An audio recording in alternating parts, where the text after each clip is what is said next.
How's it going, everybody? Tonk Dumbledonk here, and today's video is going to be a little bit of a deviation from the norm. I guess there's not really a norm at the moment, but either way, I just sort of felt like doing a video like this. So today's video is going to be tips and tricks, shortcuts, cheats, whatever for GMing or DMing, that is game mastering or dungeon mastering, a good game or just a game in general. I see all the time people wanting to run a game or having really cool ideas about campaigns and things like that, but not being confident or not wanting to do it because they feel like they don't know what it takes to be a GM, or they feel like they don't want the responsibility to like run a whole game. And I'm telling you, it's easy. I've been doing it for, I don't know, 14, 15 years now or something like that. I started when I was 12. Started on 2nd edition AD&D back then. It was like, 12, 15 years ago. I think 3rd Ed was out, but I just played 2nd edition AD&D because that's what my dad had. Played a little bit of 1st edition too, but for some reason we didn't gel with that. I mean, it's 1st edition AD&D. We thought it was too complicated, even though we played 2nd edition AD&D mostly. But anyway, from there we kind of went on to 3rd edition, and then eventually settled on Pathfinder as my main game that I like to play and run the most. Obviously played a good amount of 5th edition. I played 4th, I didn't like it. And then all kinds of other stuff like Cyberpunk, Shadowrun. I've been playing the new Cyberpunk Red, that's really good. GURPS, Dungeon World, whatever. I've been around the block, okay? So I've got some credentials, all right. I've got some credentials. I've been around. So I'm not just some random talking head. I mean, I am some random talking head, but anyway, I have some shit to back up my random talking head-ness, I guess you would say. So anyway, with all that fucking out of the way, I'm gonna, I would say it's a preface, but it's not really at this point. If you haven't realized by now, I tend to ramble a lot in my videos. So it's not really going to be like a structured list of tips and things. I think there's a good amount of other content creators out there that do just that. Having the structured list by list, concise tips and things like that. I'm just going to kind of go over things that I think you should think about, and maybe some stories of my own, perhaps. Sorry, I'm a fucking old man and I'm suffering from dementia. Okay, so with all of that out of the way, I hope you stick around to watch the video. Hopefully I don't ramble too hard, and I hope that some of these tips inspire you or your friends to start your own game, because we need more GMs out there. It's just a fact. It's just a fact. So let's start with I have a light list here. So the first thing that I would recommend doing is having a session 0. So for those of you that do not know what a session 0 is, it's basically, I mean, obviously it's a session before the actual game, but basically the GM and all the players get together in a Discord call or in person, whatever, however you want to do it. You all get together and you talk about your expectations for the game. That's pretty much it. They're so fucking helpful. You should do this every time, even if you're playing for people you know really, really well. You should do this every time. It as a GM, it's extremely helpful, and it gives ideas to the players, and usually it's pretty helpful for them too, especially if they're interested and they're trying to help you run your game. Like a based players sometimes do. If they're trying to, help you, they're trying to generate ideas for you, or just they want to gel into your game, your system. They want to assimilate properly with the world, which I respect very highly. So session 0, you all get together. Typically, you'll just talk about your expectations for the game, whether the players or the GM want it to be like a very combat heavy sort of game, very intrigue heavy, or just RP where you're just role playing and expanding your characters, personalities, and things like that. Or if you just want it to be like a funny sort of meme game where everyone's telling jokes and making poop jokes, and turning an NPC into a chicken for fun, something like that, which is fine. It's fine to do a funny, like, not serious game every now and then, obviously. But it is important to go into the game with that knowledge. Like, if you're, as a GM, trying to run a serious game and all your players are fucking around and they're just killing time, they're trying to tell jokes and have a funny time in a game, then it's not going to mesh well.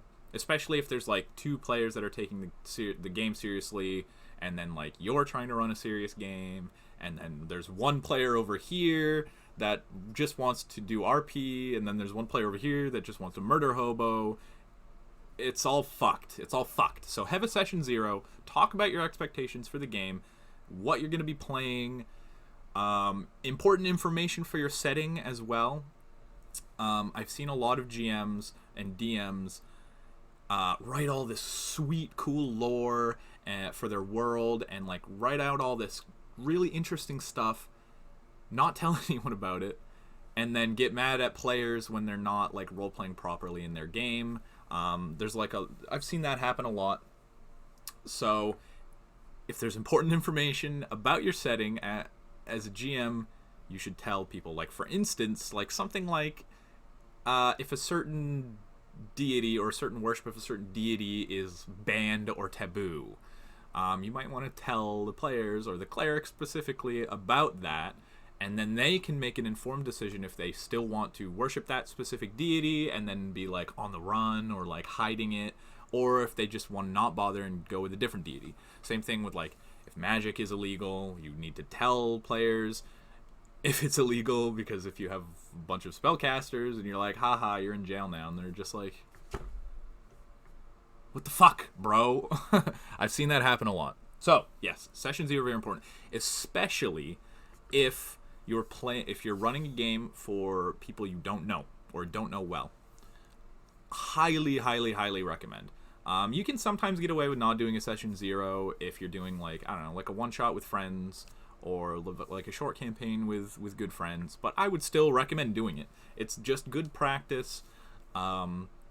It's nice. Also, if you guys want, I've been I've been DMing Jim and for randoms every now and then, and I actually have a questionnaire on a Google Doc that, if you'd like, I can share with you.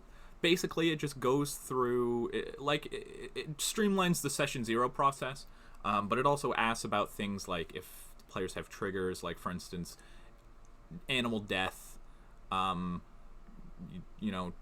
child death, R word, bugs. Some people really don't like bugs or snakes and stuff like that. So anyway, it asks a bunch of questions about that, and then if any players have any specific triggers, it lets me know as a GM to avoid that stuff, and it goes into, like, asking them just kind of what kind of game they want to play. Especially because I've done a little bit of freelance GMing. I haven't really put myself out there too much as far as, like, paid GMing and stuff like that goes. If anyone's interested, I could do it. I love running games. I just haven't seen a lot of, I haven't looked, but I haven't seen a lot of demand. But if anyone's interested in me doing it specifically, hit me up. I'll put my email here somewhere, that you can send inquiries to if you would like. So yes, session 0. Nice and explanatory, easy to do. Yeah. It's just that easy, folks.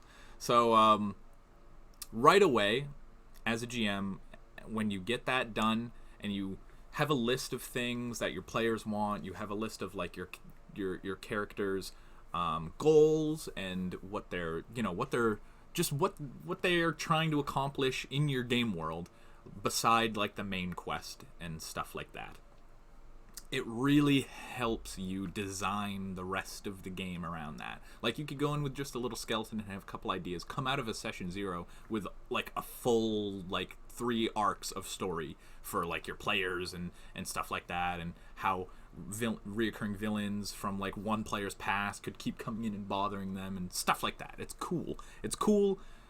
And at the end of the day, tabletop RPGs are a collaborative storytelling experience. It's not the GM telling a story to the players and then the players like playing a video game. It's a collaborative storytelling experience, which means the players are all also involved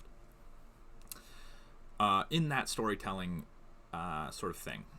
I'll get back to that later in the video and go into a bit more detail. But from session 0, this is one that I've struggled with as a GM very, very heavily. I've had problems with this, but you should definitely, as a GM, get organized. I say organized because I still struggle with it. I hate like organizing. I can't stand doing it, but you need something. You need some kind of filing system. If you're very studious, if you're a very good note taker, if you are very regimented with that, you will be fine here. And I respect you for being able to do that. I cannot do that. But there are some things that you can work around it. So obviously pen and paper at hand is good to have. You can take notes physically, even if you're online. You can take notes physically every now and then if you want to, just, while you're sitting there. I personally use Evernote, which is a website, like a note-taking website.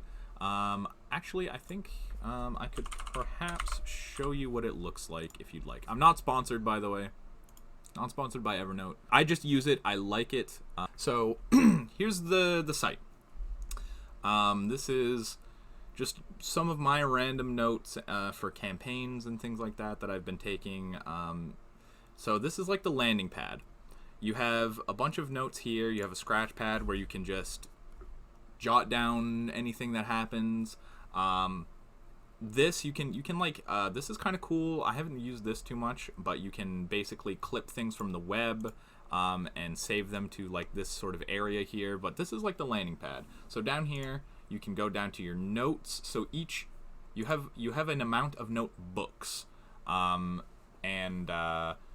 basically I just do one for like each of my campaigns basically, and then from there, like for instance, if I go to like my Departed Plateau campaign that's dead now, then you will have a bunch of separate notes here that you can separate things into however many notes you want to do. So for instance, I have one for the PCs, so that I can remember the PCs names, and then if I want to take notes here, I have one for NPCs. Errata is just like random stuff. I have a story, and then any like any scripted moments or anything like that I want to, or like speeches or whatever that I want to say. I've got one for my campaigns, for one of my main campaign settings, which is Desuna here, where I have the backstory, I have the Pantheon, I have all the like places, I have more errata, which is just like cards and decks and things that I've made throughout my time. Timeline I haven't really worked too much on, but anyway, you get my point. I'm going into my my campaign setting a little hard.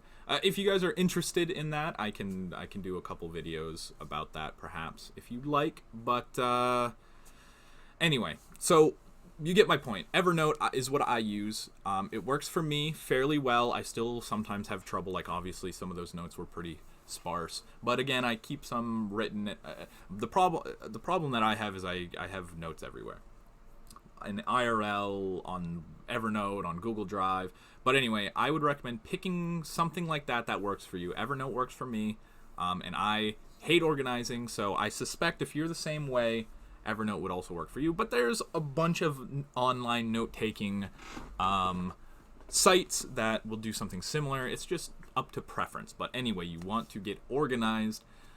Nothing ruins your character's immersion like you forgetting an NPC's name, or forgetting like a plot point, or anything like that. Just you want to have that information as easily accessible as you can.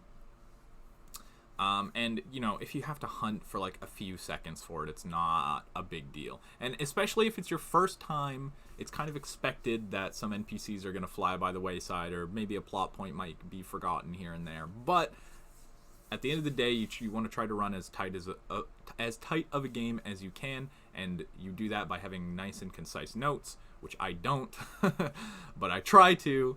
And yeah, so you want something at least to organize yourself.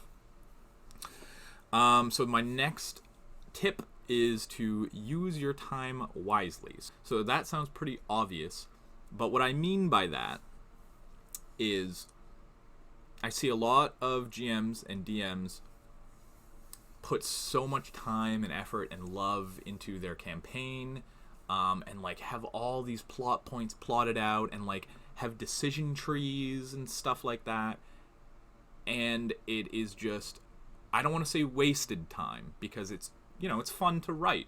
Writing is fun.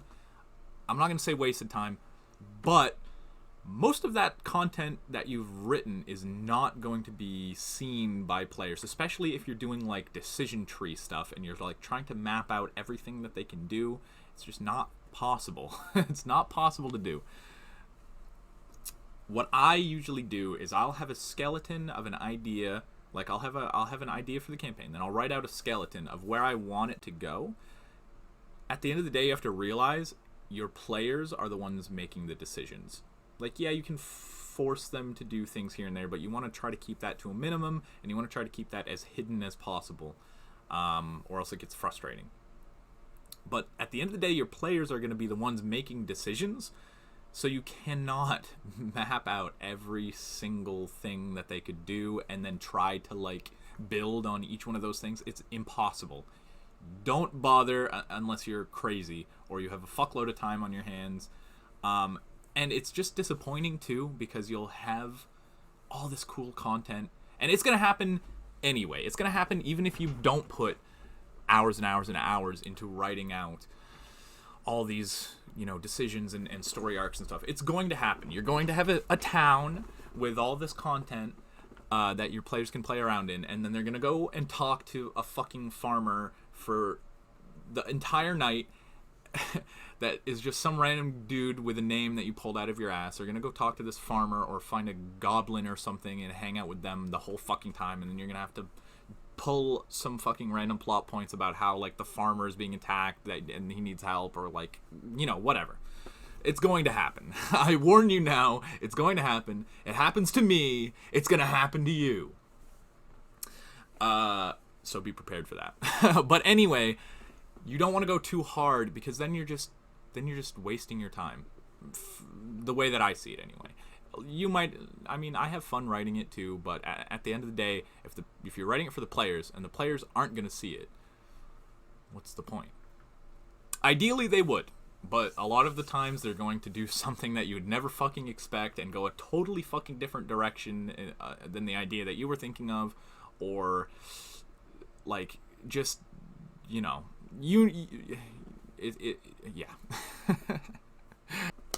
Anyway, yes, use your time wisely. I would recommend doing like a skeleton for your plot point, like having your plot points, having your skeleton figured out, and then just being able to go with the flow when and if your players decide to do something weird or crazy or cool or interesting that you maybe haven't thought of.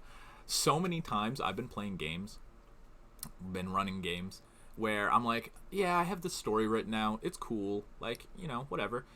And then, like, we'll get to a point in the story, like a turning point, and then my player will do something that I would never expect. And it just makes so many cool role-playing moments that you can build off of when your players are interesting like that. And allowing them to do that is a core, for me at least, is a core mechanic of role-playing games. allowing your players to have the freedom to do what they want, within reason, and let their cool ideas come to fruition, despite maybe what you have written. There's been games where I've had all this shit written, and then in the first session they like break the law and then go off on the run for the law, or they like assassinate a king by accident, and then I have to throw all the notes away and then start again. But it's fun sometimes because it's like, okay, I guess we're playing a fugitive story today or for this campaign, you know. It's fun.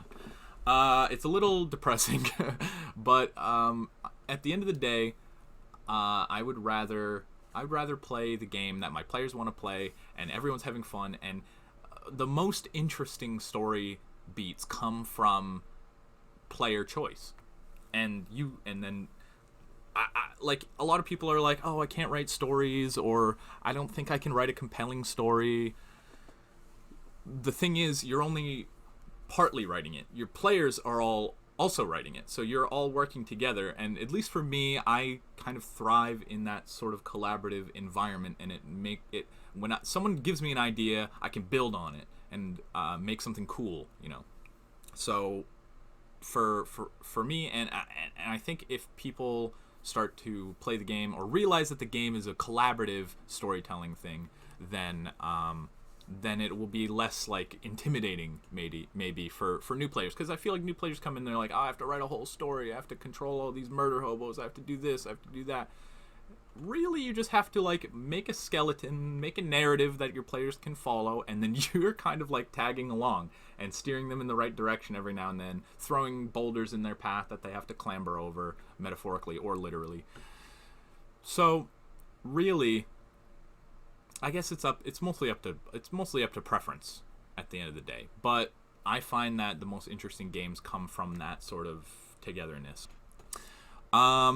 So my next one, this one shouldn't be too long of a point, but my point is, and this one seems to be kind of obvious.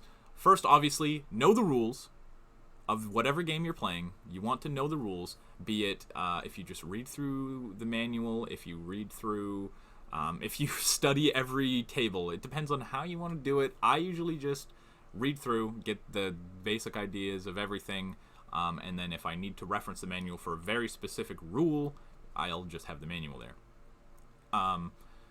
You don't have to have the book memorized. You can have the book. If someone's like, oh, I want to do this, and you don't have to instantly have a ruling ready. You can be like, oh, let me check the rules and see what's going on. You can do that, especially if you're new to the game, if you're new to GMing in general. You're allowed to be like, give me 1 second, guys. I want to look at some rulings, or I want to look at what other people have done on forums. I do that a lot. I especially when weird situations come up, very specific situations that you wouldn't really know like what's going on. Like for instance, in Pathfinder, there's a fucking entire feat tree, and it's anyone's guess how all of those interact with each other. But for instance, there's some that like one that was always so weird is there's an ability that you can do called Bull Rush in Pathfinder, where basically you just charge in a straight line, and you can knock someone down, and it's just like you charge in a straight line, knock someone down. For some reason, some people were thinking that when you're charging, if you charge at someone, they will get an opportunity attack because you are moving through a threatened square that they have. It doesn't make sense to do it that way, but for some reason people were thinking that that's how it is. But anyway, you could just go online and see the rules, especially for Pathfinder. I love Pathfinder because it's open source. Everything is online, and enough people play it that you'll have rulings basically for most of the situations that you could conceive yourself in. So yes, know the rules, obviously. Like I said, you don't have to memorize the book. Even if you're if you are GMing a bunch of new players, you barely even have to know the rules. Just have fun for your first game. Just have fun, don't worry about it, then read the rules later and see what you fucked up and what shit you did wrong. Just get in there and have that experience. So the second part of this is be firm with your rulings. So at the end of the day, if you can't find a specific ruling that other people have done, or if you can't, if you're reading and you can't really figure something out, just go with something and then be firm with that ruling. I've seen a lot of flip-flop GMs sort of just like make a ruling and then the player be like, the diamonds actually can't be crushed by this because the hardness isn't high enough.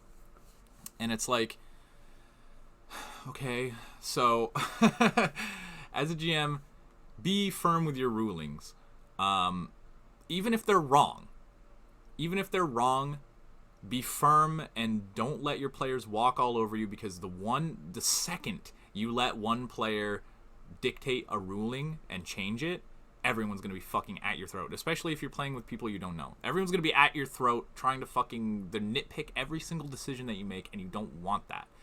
Be firm with your rulings. Just be like, this is how it is. I'm the game master. It might be wrong, but this is how my universe works right now.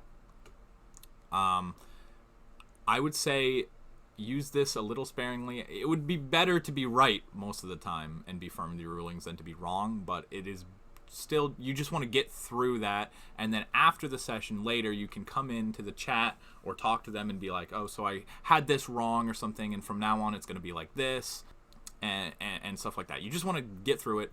Don't let your players walk all over you and nitpick every decision that you make, every ruling that you make. And at the end of the day, you can even turn you being wrong about things into interesting things about your world. So for instance, there was this game I was playing where, or I was running rather. I was running most of these. I rarely get to play, although I am in a game now, thankfully.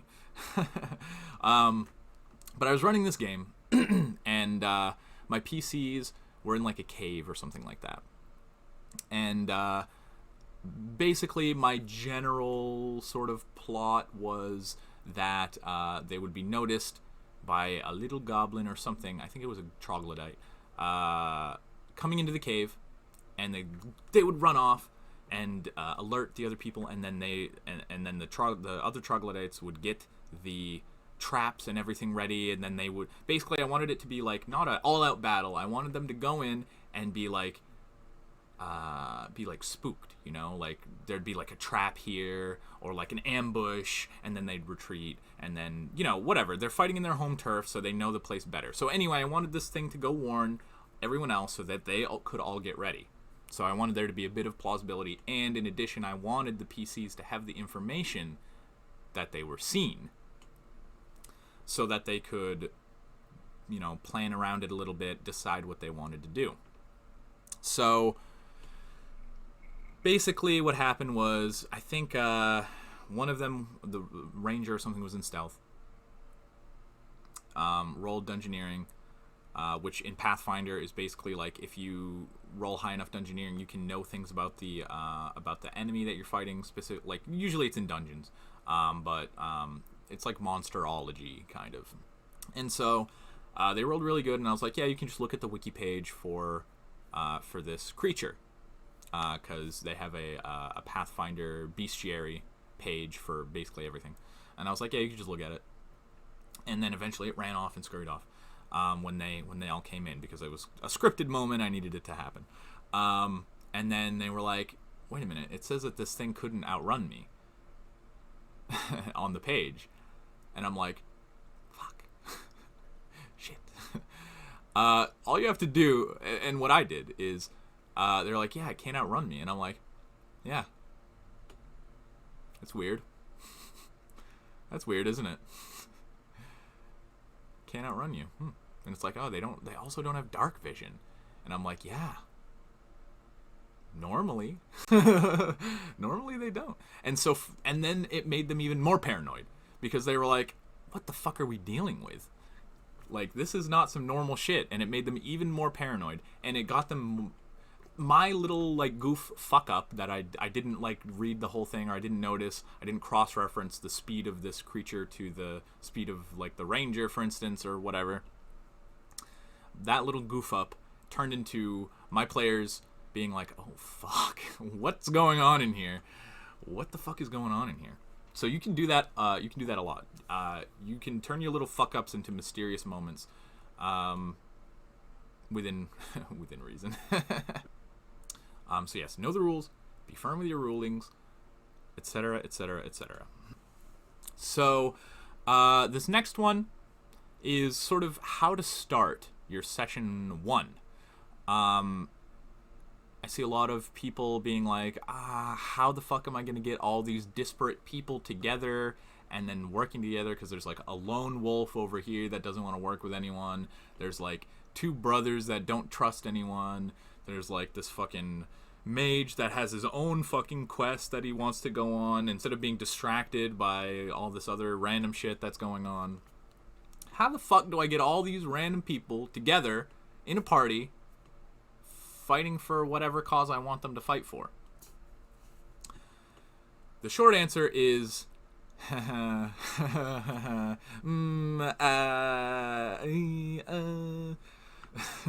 long answer is it's complicated. So there's going to be a bit of finagling that you're going to have to do, and having a session 0 will help this a lot. There's going to have to be some compromises made getting all of your players together, and then sticking together. So it's easy enough to throw them into like a situation where they all are like, for instance, it's easy enough to throw them in a situation where they're all together, and then they have to fight something or something like that, and then they all fight together and they're like, oh, you guys fight pretty good. But then after that, what's really motivating them all to stay together? Well, it's partly on you, it's partly on them. So you have to have a compelling hook that brings all the characters together. So for instance, maybe you had written in all of your you had talked to all your players, and maybe they all have like this weird birthmark or this weird scar that's like shaped like a I don't know, whatever, shaped like some specific thing. They all have this one scar that looks exactly the same, every one of the players. That's a weird mystery that you can build on, and then they're like, well, obviously something's tying us together. And then they try to figure it out, maybe, or there's a little bit of party dynamic going on, something like that. Or they all get like a note from from the king or the emperor, or whoever, someone in charge, and they're like, we've scouted you all and we've decided that this would be the perfect party to go and do this thing, go kill this beast, go rescue my daughter, go whatever, right? Spy, whatever, anything he wants you to do. And then be like, if you do this, you can all get like a position of power, or you can get money, or you can get like, whatever. You can work with the characters' backstories. So for instance, like if there's one player that has like a sickly sister and they're poor and he's trying to like take care of her, and then there's like one player that just wants to like have a farm, and then there's like one player that that just wants to like be a famous bard or something like that.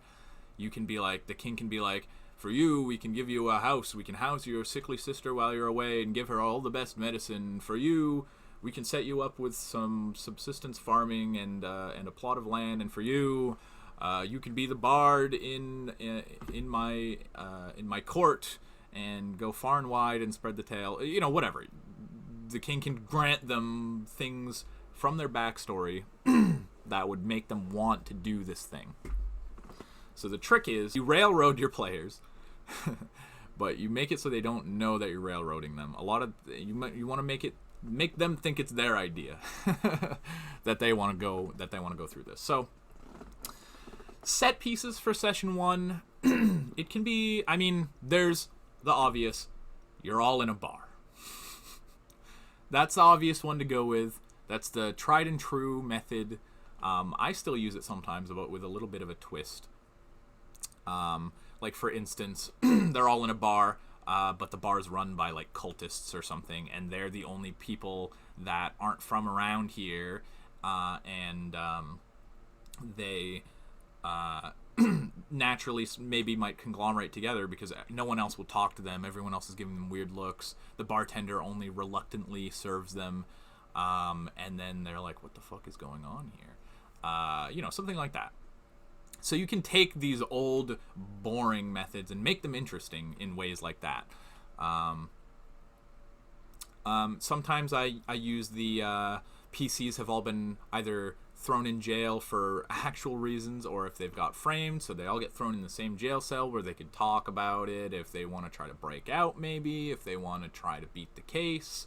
That also leads to interesting dynamics. For instance, if you have like a paladin who's lawful good, or just someone who's lawful good who likes to follow the rules, and then like like someone who's like chaotic good who just wants to get out and prove his name, there'll be some party dynamics where the paladin will be like, oh, we should let justice take its course, and of course, since I'm innocent, they'll all see that I'm innocent, so there's no point in breaking out. And then the rogue will be like, you're fucking stupid, they're just framing you, they're using you, we should break out and clear our own name. Stuff like that. It leads to interesting character dynamics. So throwing them all in jail is is a fun thing to do. Sometimes you can go with the amnesia route, which, despite it being very overplayed, I like the amnesia route. It really also, if your characters don't really know anything except about themselves, and you all put them together in this world, it sort of like lets them discover the world for themselves, instead of you having to tell them about things that they might have already known because they're living in the world. It lets them sort of discover things, so they don't have fucking any, or maybe they were all transported by some weird thing to your world from wherever they were from. They have no fucking idea it's an isekai, right? Isekai is so is such a big genre because it lets the setting explain itself naturally to the players or to the people in the isekai, whatever. Fish out of water story. Fish out of water. It's a classic. And it gives a reason for people to be explaining shit to the players, to the PCs, which then the players then understand what's going on. Like, for instance, if you just transported them all to Athos, for instance, which is one of my favorite settings, the Dark Sun setting, big desert planet, where in order to use magic you have to suck the life from plants. And essentially what happened was a bunch of sorcerer kings used so much power, it basically like drained the planet of life, and then I don't want to go too far into it. And it's a very interesting setting. I love Dark Sun, especially 2nd edition. The 4th edition is okay, or sorry, the 5th edition is okay, but I would recommend reading into Dark Sun. There's some books also. It's a very interesting setting. I love it. But anyway, it forces the players to make some interesting decisions because there is not a lot of stuff on Athos except for people. Like, there's no metal, there's no magic really, unless you are willing to drain the earth more. There's no water. There's barely any food. So it's interesting, and it has a really interesting mechanic where if your character goes this was in 2nd edition, this is not in 5th, I'm pretty sure. If your character goes an amount of time without water, their alignment becomes chaotic evil until they find water. It's just interesting. Anyway, it's an interesting setting. So for instance, you can transport them there. If they don't know anything about Athos, they have a whole world to to figure out what the fuck is going on in. So yeah, there's a bunch of different ways you can start session 1. You could even just skip all of that and have them already be like a established adventuring party. In which case it makes your life a little bit easier, but like I said, at the end of the day, your players are going to have to make some compromises with their character to want to stick together, and then you're going to have to give them a decent enough hook. Because I mean, at the end of the day, if there's like a loner, edgy character that's like, I don't trust anyone because I've been betrayed by everyone. My family betrayed me and threw me out, and then I fell in love, and then she turned me into the guards, and then I spent 4 years in jail, and then while I was in jail, I got betrayed again. So I don't trust anybody. I'm not gonna trust you. He's gonna have to make the player is going to have to make a little bit of compromise to get that kind of character to stick together, and then from there they can like learn to trust again, or maybe they're resisting, or whatever. So there's a lot of different ways that you can start a session. One, if you if you don't have any ideas, just start them in a bar, especially if it's your first time GMing. Just start them in a bar. Everyone makes fun of people for starting your players in a bar, because everyone does it. It's like the funny joke, but it works. It's so prevalent for a reason, right? You don't want to do it every single game, obviously, because it gets boring. But if it's your first time playing and you're playing with new players, your first time GMing, just start them in a bar. It's so easy. Everyone could get like a little drunk and then bump into each other. Maybe a bar fight happens. Maybe they do some arm wrestling. Maybe a courier comes in and asks for able-bodied people to do a quest. Whatever, man. You can do whatever. But if you want to be a little bit more creative, there's plenty of different routes you can go, as I've explained before. Yeah. So my next tip, this one's a bit less known, I feel like. Maybe it's just me, but the first part is you want to facilitate role-playing experiences for your players. Obviously, if you're doing like a combat-heavy thing, there's still going to be some character interaction, and it makes for a nice break, especially if you're doing like Dungeons of Phandelver or something like that, and it's just 50 levels of dungeons that your players want to go through, just because they like the combat mechanics of the game, right? There's still going to be some character interaction and like role-playing moments while you guys are fighting, or like while you're in like campfiring or something like that, right? There's still going to be some. So you don't want to step on that. As the GM, you want to facilitate your players to be able to role play. So the easiest thing to do is to set aside some time where like maybe after a combat your players can like argue with each other, or be like, you stole my kill, or we shouldn't have killed those people, or whatever. They can talk to each other, right? And you can also facilitate those moments by pushing in like little moral quandaries, like if for instance you're fighting bandits and they all attack you, and then you kill all the bandits, and then the last one surrenders. And this I see a lot. A lot of GMs will just mindlessly throw the enemies at them until they all die. Especially humanoids, especially sentient things. If they see the battle's not going their way, they would most likely stop trying to fight. They're not just going to mindlessly run in. There are some exceptions, obviously, like slimes and oozes will do it. Non-sentient creatures, even like wolves and things like that, will fight to the death. Humans or humanoids, other sentients, most likely would not fight to the death. They would either try to run or surrender. So for instance, bandits attack, you kill all but one, the last one surrenders. What are you going to do? Are you going to let him go?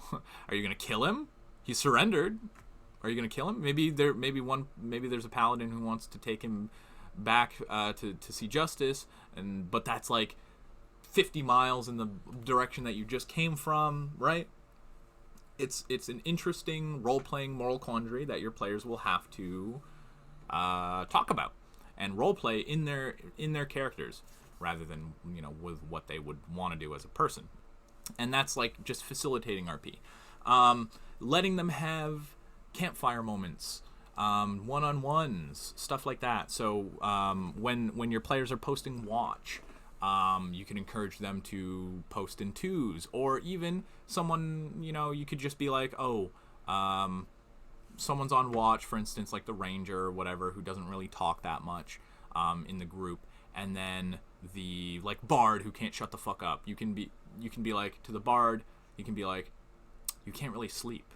You're rolling about, but you can't really sleep. You can't whatever. So then they might want to get up, wander over to the ranger, maybe talk to them a little bit, and then maybe if the ranger has that sort of personality where they don't like to talk to the group, maybe the ranger will then open up to the bard, and then they'll talk and then become friends. And then the next morning, the ranger and the bard are, maybe they're friends, maybe they just shared a little role-playing moment together, and that's that for now until it builds over the course of a few nights, and then they become friends slowly. You know, you want to facilitate moments like that, and being on watch is one of them, because it lets you manipulate the dynamics so that you can be like, I want this player to talk to this player by themselves, or I want this player and this player to talk, and then I want this player to overhear what they're talking about.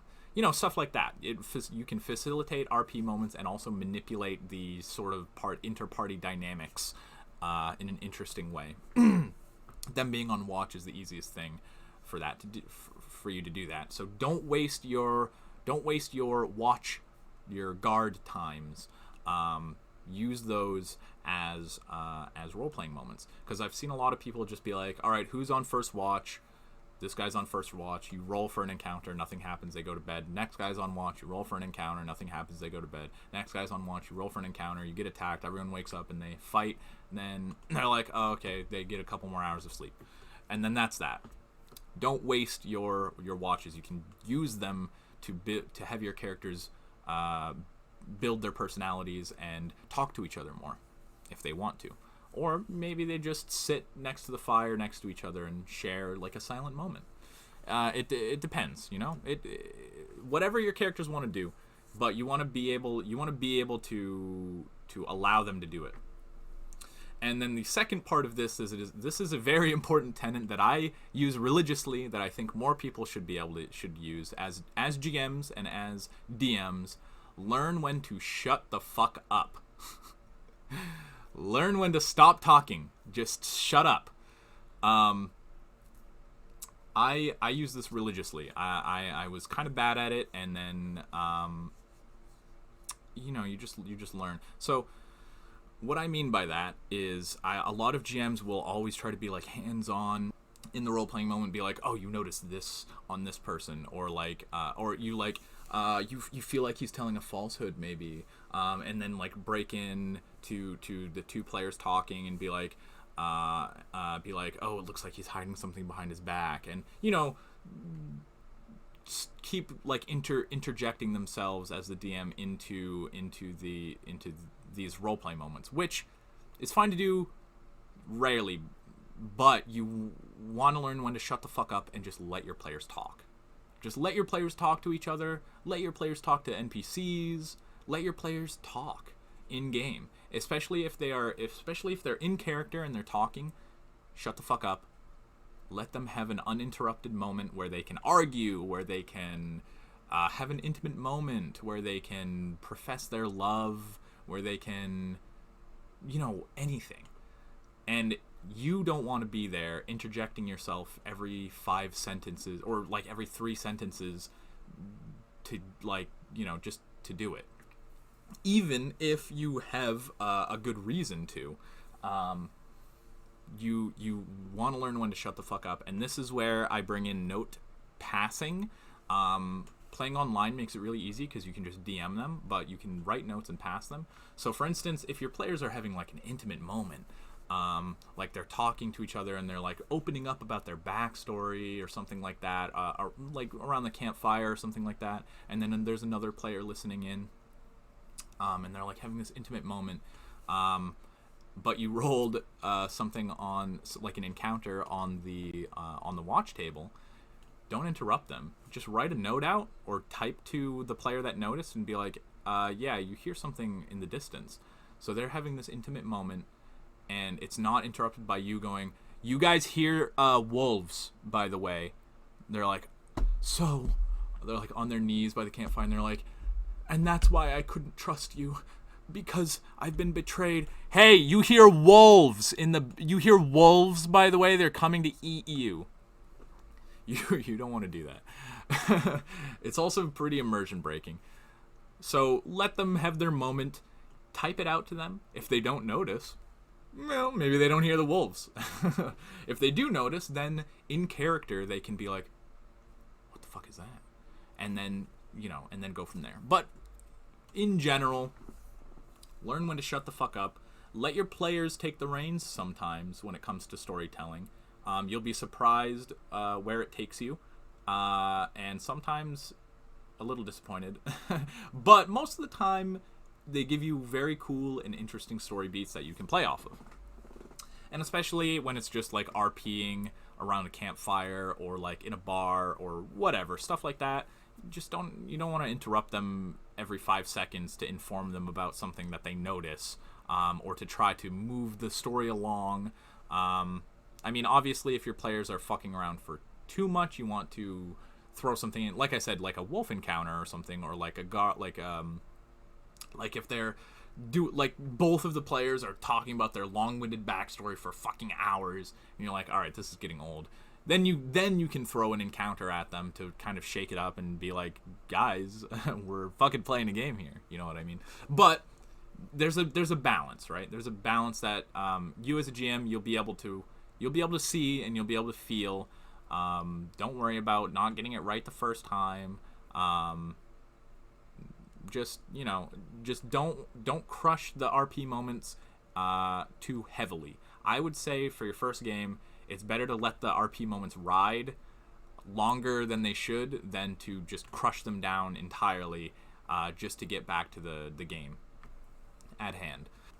So that's one main thing. And like I said, not a lot of GMs, at least I don't think, not a lot that I've seen, can really just shut the fuck up for 5 minutes or 10 minutes. It's nothing against them. It's just, as the GM, it's counterintuitive, right? It's a counterintuitive thing, because as the GM, you're there telling the story.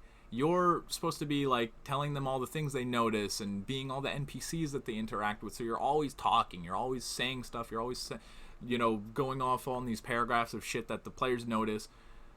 So it feels weird to not say anything for minutes at a time, right? It's counterintuitive, so I don't blame anybody, but it's something that you want to be aware of. Sometimes you could just shut the fuck up and give yourself a break, and then you can write, you can prepare for the next encounter while they're having an RP moment, or you can take notes about how their relationships are developing, and it gives you like downtime for GMs is rare and important in game. So take it when you can. Take it when you can. From here, there's not really too much like long form tips. I would say be flexible is one of them. I've kind of gone over this a little bit. You want to be flexible with your game. You want to be flexible with your story. You want to be flexible in real life, I guess. But your PCs, like I said, they're always going to do some fucking stupid shit. They're always going to do some weird shit. They're always going to like be fucking around. They're always going to be taking the story in crazy different directions you would never expect. So you always you want to be able to roll with that. You don't want to be like, no, you can't do that. You have to no, you can't go kill that guy. You have to go over here. He's important. You have to go this way. You have to go talk to the king. And be like, I don't want to talk to the king. I want to go get fucking wasted. And they're like, no, all the bars are closed. You can't. You have to go talk to the king. Just let them do it sometimes. Like, if they have an important meeting with the king, and instead they go get wasted, and then they wake up blackout with a bunch of angry, like, guards, then it's interesting. You're like, you were supposed to be somewhere, right? Just let them do what they want to do within reason. Again, there are some things that shouldn't be done. I'm not going to go into them, but I think you can figure that out for yourself. And that sort of goes into my next thing, which is how to deal with that guy. So, I've dealt with a few of these. For those of you that don't know, that guy is a term for the type of player that just either can't gel with the game, he just murder hobos, just being a dickhead in-game or even out of game. And it's basically just being a guy that's ruining the experience for everyone else. And I would say a good amount of those guys don't know that they're ruining the game for everyone else. obviously a lot of them do and actively want to ruin the game. So those are the two kinds. So for the kinds that don't know that they're ruining the game for other people, the easiest thing to do is talk to them out of game. You can't really fix that guyisms in the game. If you try to like tie them down, if they're if they're like killing every NPC they see for fun, you can't really like, you can't be like, oh well, you're getting arrested, because that, like, it just makes them want to push back more, right? You have to talk to them out of game. And I know this is hard, especially if they're a good friend of yours, maybe.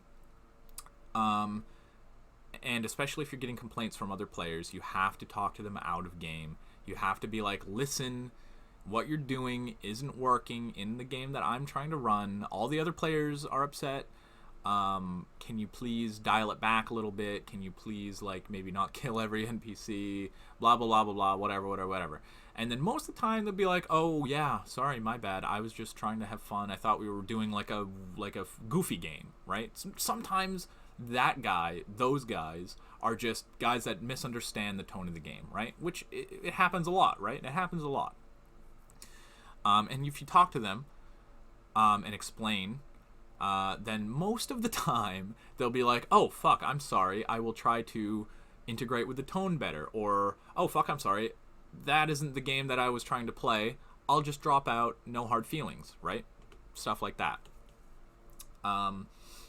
Sometimes they'll push back and be like, that's what my character would do. And then if they want to be like that, then at the end of the day, you kind of just have to explain to them, and I will explain this. Everyone is playing a game, right? You're here to play a game at the end of the day. Like, if you're here pushing back at everything that the GM is doing, if you're pushing back on everything that the players are doing, why are you there? Like, you're here to play a collaborative game with everybody. If you don't want to play a collaborative game, go play a video game. Go play a single-player game. Go fucking, I don't know, do something else. It's a collaborative storytelling experience. So for DMs, that means allowing your players to tell some of the story and allowing a bit of chaos every now and then to shake things up, and not forcing them, or at least make them think that you're not forcing them into doing things. And then as a player, that means gelling properly with the party dynamics. You don't have to be friends, right? You don't have to be friends. You could hate each other in the party. But if you are fighting and killing each other, like if you're trying to kill each other, it's a problem. And I've had a little bit of a goofy moment with a few of my characters back in the day. For instance, the character that I'm playing now had we had an in-RP moment where basically my character and then one of the other players' characters, or rather the other player character, didn't like what my character was doing. And he had like an itchy trigger finger or whatever. And it blew up to the point where his character was trying to kill my character. Or at least fight him, I think kill him probably. It blew up to this point. It blew up to this whole point where looking back, I would have done it a little differently. Or I would have played the character a little differently. But at the end of the day, it ended up with our characters fighting, and then his character wanting to kill my character. If I were playing my character 100%, my character probably would have just killed his character and be done with it. But I'm trying to play a game with my friends here, so I'm trying to you're trying to play a game with your friends, man. Why are you killing? Why are you battling each other? Why are you stealing from each other? Why are you doing this? You're all in a party. Well, and like I said, you don't have to be best friends. You just have to, in game, I mean, you characters don't have to be best friends. You just have to not kill each other.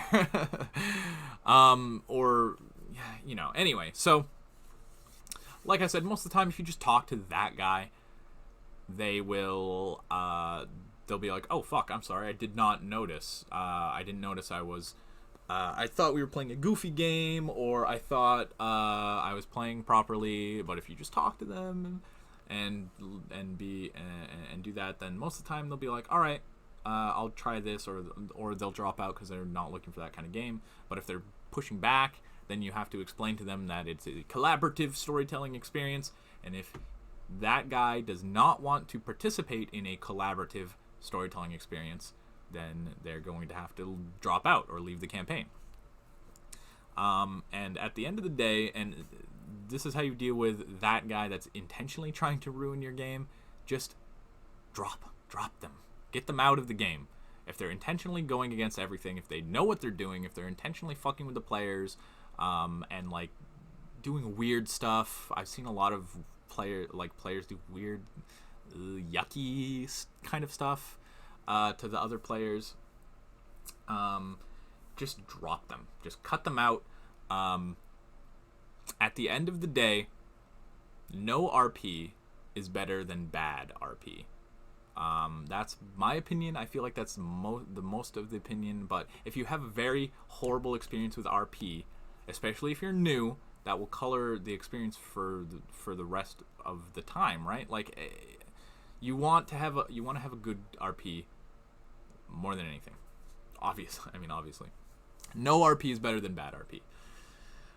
Some people disagree, but if you are struggling with one guy that's just purposefully killing everybody and doing weird shit to players, it's not worth it. Just cut him out. Find someone else online. There's fucking thousands of people that are chomping at the bit to play in a game, or to, find someone online. Find a different friend if you need someone. If they are a really good friend of yours, and then you should be able to talk to them and talk it out with them, and come to a satisfactory conclusion. If you don't know them, just cut them out, block them, whatever. Who cares? If they're being dickheads in game and out of game, just get rid of them. It's just that easy. Just fucking get rid of them. If it kills the game, whatever. Make a new one. Who fucking cares? At the end of the day, there's no point in dealing with a player like that, because you'd be like, oh, but then I won't be able to play RP.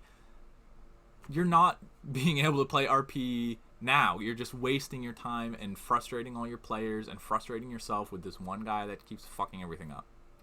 So at the end of the day, cut that bitch out. And then, but first, obviously, try to talk to them. Try to talk to them. If that doesn't work, explain to them that this isn't how it's going to be. And if they're still like that, then just drop them.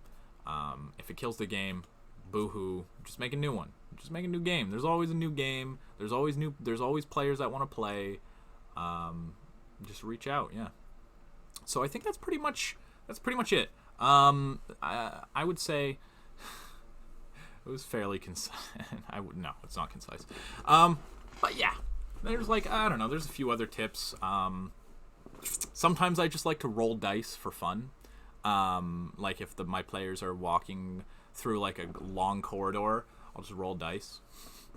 It's not for anything. I just like to roll the dice to keep them on their toes, and they're like, why is he rolling? Why is he rolling dice? That's not good. That's not good. Why is he rolling dice? And I'll just roll dice. I'll be like, so are you continuing? And you're like, I'm gonna perception check. So you want to keeping your players on their toes is good too. That works a lot when with doors as well. They go to open a door, you roll a die, and they're like, hang on. What is the door made of? And they're like, I want to look through the keyhole. You roll another die, and they're like, okay, wait. Just, stuff like that.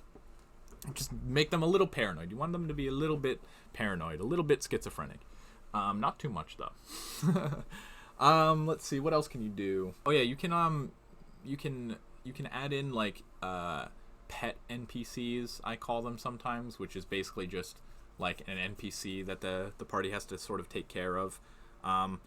I would be a little wary with that though, because sometimes they'll just start to hate the NPC if they're annoying, which you can use to your advantage sometimes if that's what you want.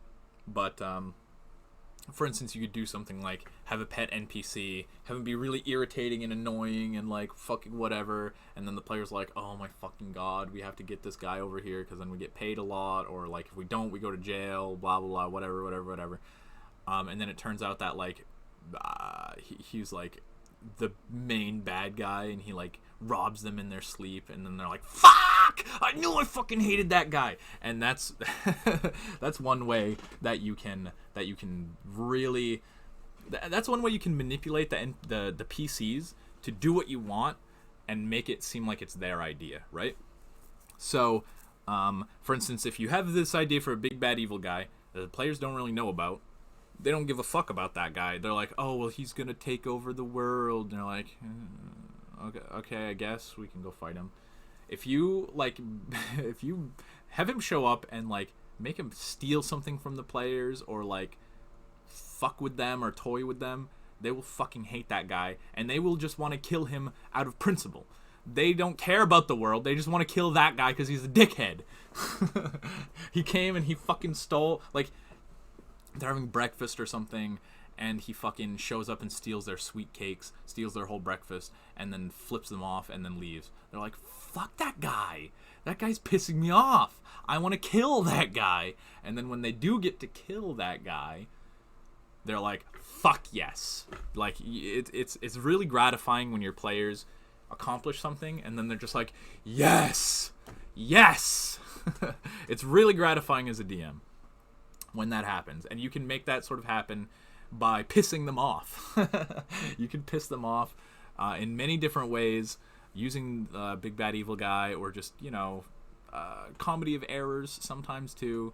Lots of different things, you know. I would be careful with the recurring big bad evil guy, though. You gotta have some kind of MacGuffin that allows him to escape, because a lot of times DMs will be like, the big bad evil guy shows up, and then he starts speaking, and he says, yes, you 5, you will be the key to my victory. I will take over the whole world, and then I will suck the souls from everyone. And just, they want him to monologue so that the players can understand what the stakes are, and like maybe a plot beat here and there.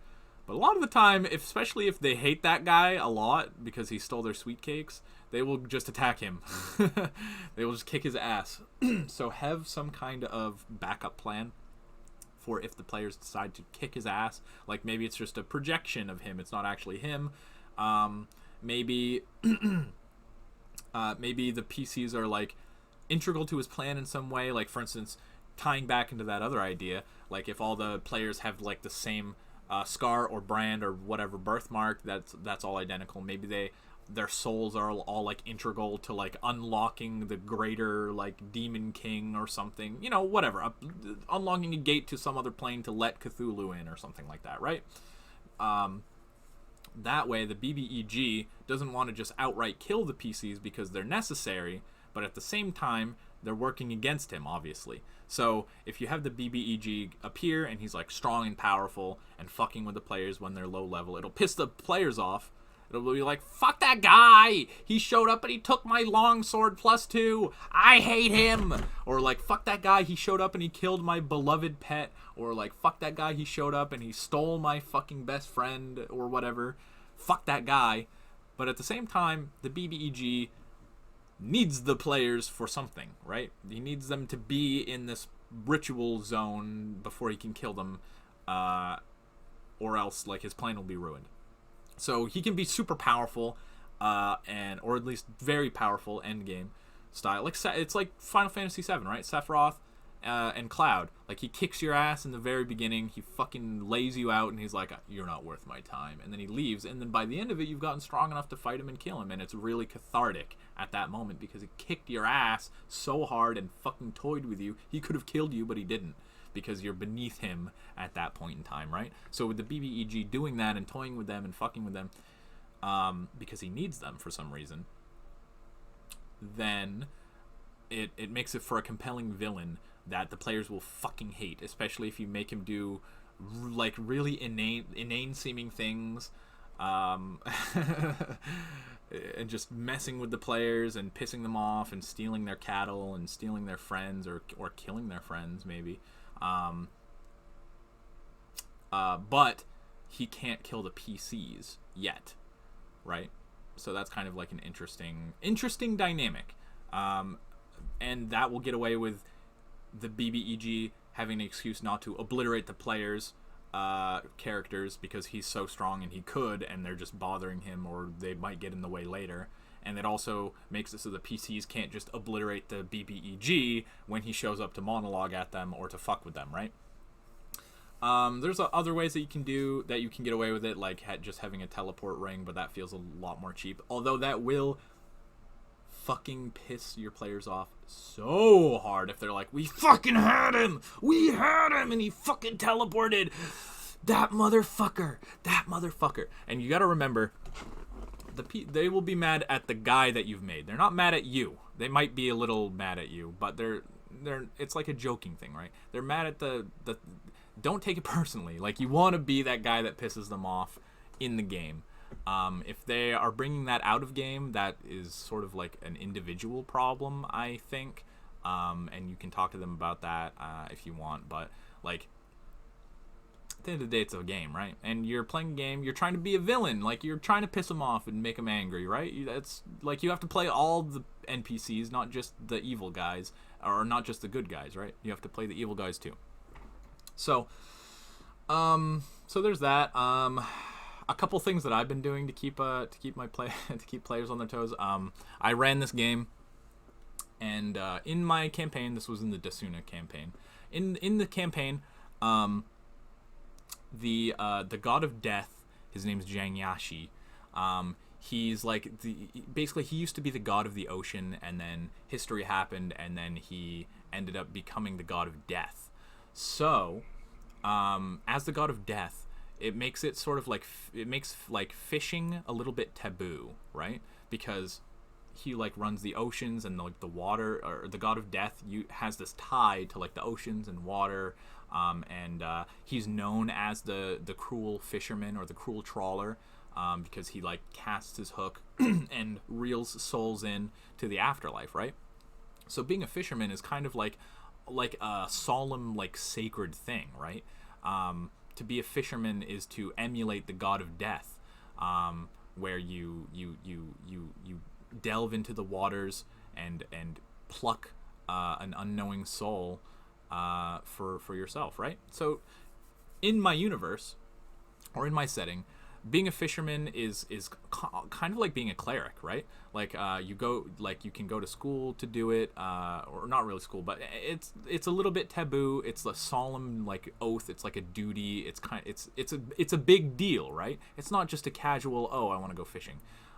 So I had one player who was interested in fishing, and they wanted to just they wanted to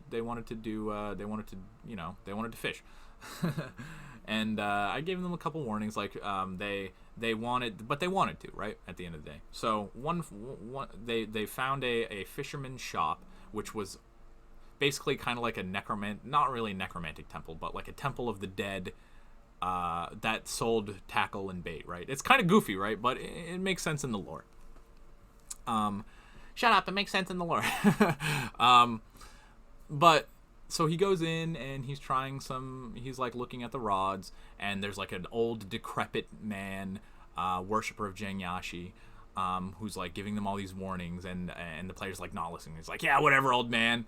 And he's like, don't cast upon land, because basically, I don't want to go too deep into my lore, but basically, Jangyashi was the god of the ocean, and there was a goddess of the earth called Balthea, and they were married, and then they had a falling out, and that eventually led to like a big war, and then Jangyashi became the god of death because he got depressed, basically. But he became the god of death, but he still had that tie to the ocean. So casting a fishing rod on land is like a big it's like a big middle finger to both Jangyashi and to Balthea, basically. It's just like, haha, you guys hate each other now, basically, right? It's kind of like that, right? It's what it makes sense. So He's like, don't do this. He's like giving them all of these like all of these like tenets, because you there's like a book on this shit, right, for fishing in my universe.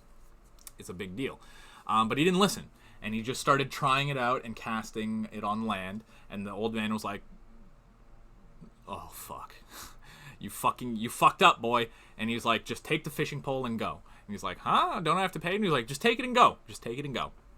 And so what I ended up doing, and this is a very interesting, funny thing. You can. I give anyone permission to do this exact premise or setup or whatever, but you can also kind of make it your own and have it like be a funny thing. So what ended up happening was I ended up having that fishing rod be a cursed object, and it was in his backpack. So he would, every time he would try to fish with it, something fucked up would happen. Like he'd get attacked by birds, or he'd get tangled up, or something fucked up would happen. And then at the end of the day, and then at some point, he got pissed, and he broke the fishing pole and threw it away. And he was like, fuck this, I don't want to fish anymore. And I was like, and this is something that's beautiful. Why I love online role playing with like online character sheets that you can go in and look at. I love face-to-face RP, but online has made GMing so much easier. But what I ended up doing was I ended up letting that go for like a session so that they'd forget about it. And then between sessions, I went into that character's character sheet and just typed in fishing pole into their inventory.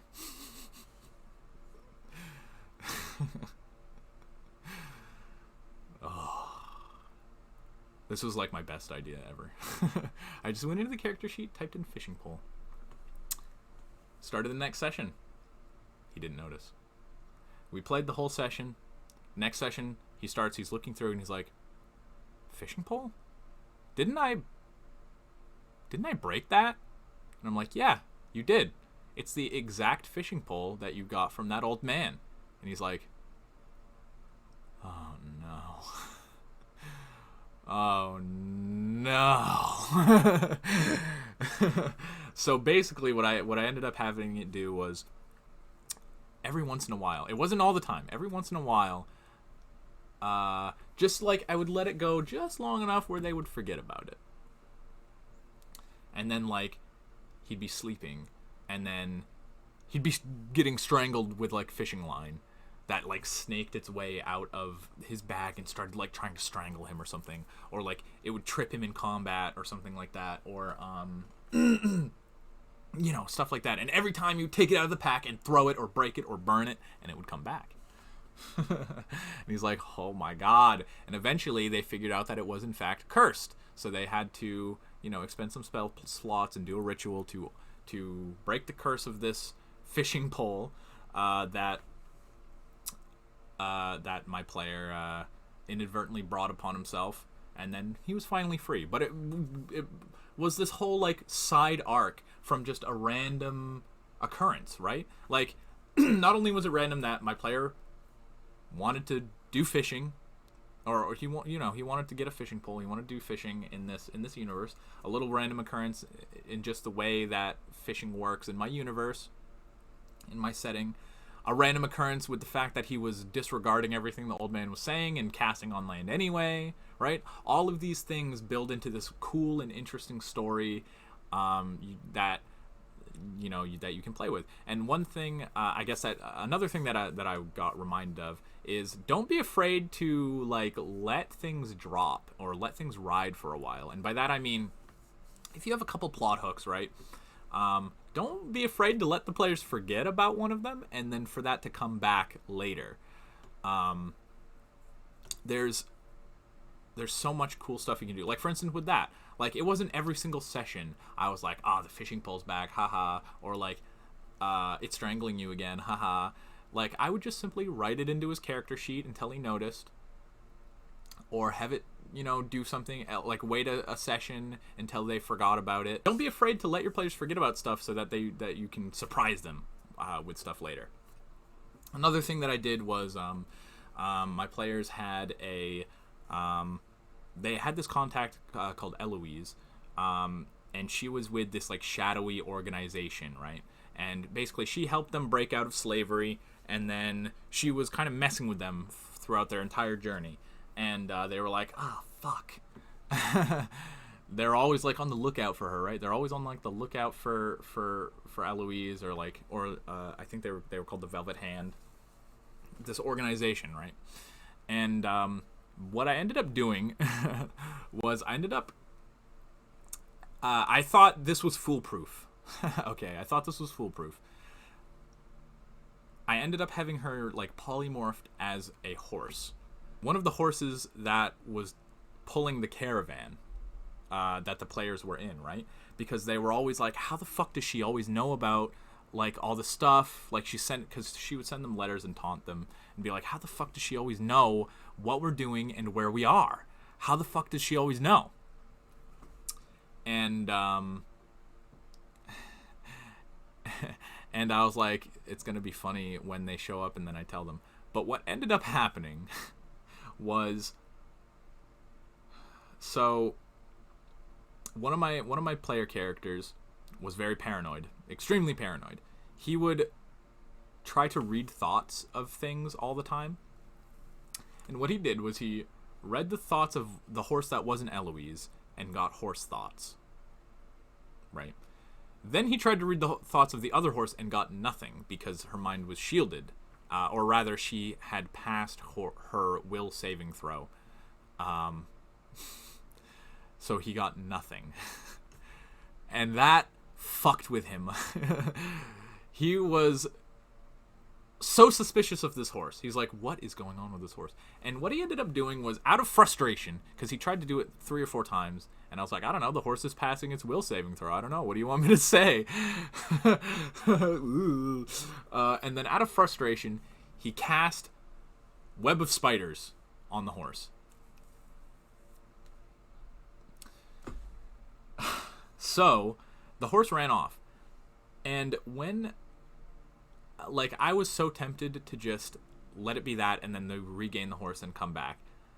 But originally, when I had written Eloise out, usually what I do with NPCs is I'll block stuff out, like their base personality, what they look like, goals, and then I'll just add some random stuff, like some phobias or some, like, dislikes or stuff like that.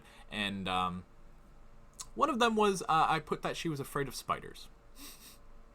At the very beginning of the campaign, I put that she was afraid of spiders, and then this character decides to throw spiders all over her. So I was like, fuck, the jig is up. So they ended up tracking the horse, and then I made it so that Eloise was like, fuck this, I'm done. I'm sick of this. I'm done. I'm getting out of here. So she polymorphed back and then ended up leaving. So what they did was they ended up tracking the horse, and then they found where the horse hooves stopped, and then the person feet started. And the ranger of the party had a spell that basically let them, if they focused on tracks, they could see like a magic recreation of the person that made the tracks in like a still frame or whatever. So they did that, and they're like, it's fucking Eloise! It's fucking Eloise! That's how she fucking knew everything. And then from then on, they were so paranoid about every single horse. They would try to detect thoughts on every single horse that they found. It was funny. And it's funny and it was interesting. So like all this random stuff can happen, and you would never expect it, right? Like all of this because I randomly put down that Eloise was afraid of spiders, and then randomly because I had one paranoid fucking player that was trying to detect the horse's thoughts and couldn't. Like all of this cool stuff can come out of shit you would never fucking expect, right? It's cool. It's really interesting. So I think I've probably rambled on enough at this point. I have a couple things that I wanted to talk about at the end. Mostly, if you guys are interested in more content like this, more role-playing content, more RPG stuff, I would love to do it because I love RPGs. I love tabletop RPGs. They're probably my favorite kind of game. So I will, if you guys are interested in that, I will be doing more, of course. Like I said, if you're interested in my setting, I could do like a setting walkthrough, perhaps. I was going to. Oh, one thing I was going to do. I've made a ton of setting maps and battle maps in my day, right? So I was thinking, if you guys are interested or wanting to, you can send your setting map, your battle maps, whatever. Send your maps to me at my email. I'll put it down here again. Send them to me, and then I can critique. I'll come on here. I'll do a video about it. I can critique them, roast them, whatever. Give you tips on how to improve your map making skills, how to make things make sense in the world, in the setting, etc., etc., etc. So if you guys are interested in that, if you want to show off your cool maps, I'll take a look at them on either on stream, or on or just make a video about it. And just look at them and have a good time, and roast them, do a little bit of funny jokes. Then we can do that. Another thing I was thinking about doing is I was thinking about starting a Discord channel where I would just read a book, like for a chapter a night or something like that, and people that like my subs or something like that on Twitch could come in and listen to me read to them, like, I don't know, Dune, whatever book we're reading at the time. I don't know if people are interested in that, and then let me know in the comments. I suppose it depends on how far this goes. And Vampire Survivors content. The DLC dropped today. I'm waiting to get it, but I'll probably be playing it a little bit on stream. With the DLC, the new DLC, I don't exactly know how much I'll be playing it. I'll probably at least just unlock the characters and stuff, and then maybe I'll do an updated tier list video from then on. But we'll see. It all depends. I would like to do more like long form roleplay content like this. Let me know if these tips helped you at all. And yeah, sorry for the rambling, but it's just kind of what I do. You should expect that by now. and yeah. If you are interested in me being live, I'm over on Twitch at twitch.tv/TonkDumbledonk. Come over and drop a follow if you'd like. I usually am playing video games. Maybe we'll do a live game, like a live RPG, where either I'm running it or I'm playing it in it. We'll see. We'll see what the people want, I suppose. And I'll put my email again. Like I said, send any inquiries to that email, either your battle maps, your setting maps, questions or anything. I could do an FAQ also, where I answer like community questions or something like that. So whatever. That's pretty much it, I think.